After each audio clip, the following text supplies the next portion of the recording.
আসসালামু আলাইকুম রহমাতুল্লাহি ওবারাকাতুহু। সম্মানিত ভাই বোন, আমি আপনি প্রতিনিয়ত নানা প্রকার পাপ কাজের মধ্যে লিপ্ত হয়ে যাই।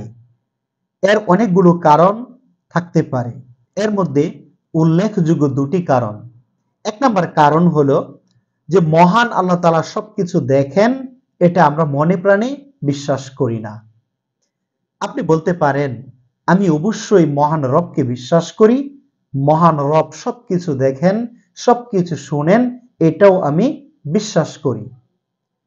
তাহলে মহান রব তিনি দেখেন, এ কথা বিশ্বাস করার পরেও আমরা কিভাবে নিজেকে নানা প্রকার অশ্লীলতা এবং পাপ কাজের মধ্যে লিপ্ত রাখতে পারি?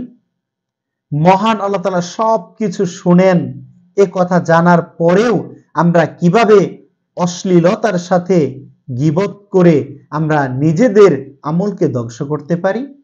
আপনি কি বলতে পারেন? মূলত এই যে দিনের ব্যাপারে আমাদের অধপতন বা আমাদের যে একটা গাফিলতি রয়েছে, অলসতা আছে, এই অলসতা বা গাফিলতি বা দিনের ব্যাপারে অধপতনের মূল কারণ হলো মহান রব আমাদেরকে দেখেন, আর এটা আমরা মনে প্রাণে বিশ্বাস করি না। মহান আল্লাহ তাআলা আমাদেরকে কোরআনুল কারীমে অসংখ্য জায়গায় বলেছেন যে মহান রব তিনি সবকিছু দেখেন, তিনি সবকিছু শুনেন। অনেক অনেক আয়াত আপনি এ সম্পর্কে পাবেন।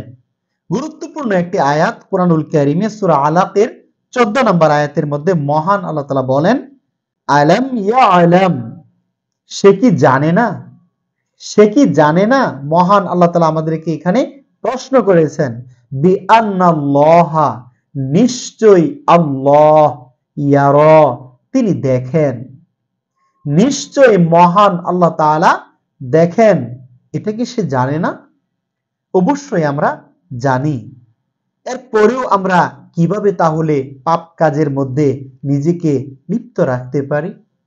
সম্মানিত ভাই বোন, আমরা যদি সত্যিকার অর্থে মহান রব আমাদেরকে দেখেন এবং আমাদের কথা শুনেন, এ কথা বিশ্বাস করি, তাহলে অবশ্যই অবশ্যই আমাদেরকে মহান রবের সামনে পাপ কাজ করা থেকে বিরত থাকতে হবে। 2 নম্বর পয়েন্ট হলো, আমরা কেন পাপ কাজ করে থাকি? এ কারণে করে থাকি যে দিনের ব্যাপারে আমাদের সঠিক জ্ঞান নেই। এজন্য দিনের ব্যাপারে আমাদের এত উদাসীনতা, এত গাফেলতি, আর দিনের ব্যাপারে আমরা অধপতনের দিকে চলে যাচ্ছি। দুটি বিষয়ে আমার আপনার যদি সঠিক তথ্য বা সঠিক জ্ঞান থাকে, তাহলে আমরা নানান প্রকার অশ্লীলতা এবং পাপ কাজ থেকে নিজেকে বিরত রাখতে পারবো। 1 নাম্বার পয়েন্ট হলো, মহান আল্লাহ তাআলা আমাকে দেখেন, এটা মনে প্রাণে বিশ্বাস করতে হবে। আর যখন আমি এটা বিশ্বাস করব, তখন আমার দ্বারা আর পাপ কাজ সংগঠিত হবে না, কারণ মহান রবের সামনে আমি কখনো নিজেকে পাপ কাজে লিপ্ত করতে পারবো না। তারপর হচ্ছে দিনের ব্যাপারে সঠিক জ্ঞান অর্জন করতে হবে। যখন আমার আপনার সঠিক তথ্য জেনে জ্ঞান থাকবে, তখন আমরা সেই পাপ কাজে নিজেকে কখনো লিপ্ত রাখবো না। তাহলে এই দুটি বিষয়ে আমাকে আপনাকে সচেষ্ট হতে হবে।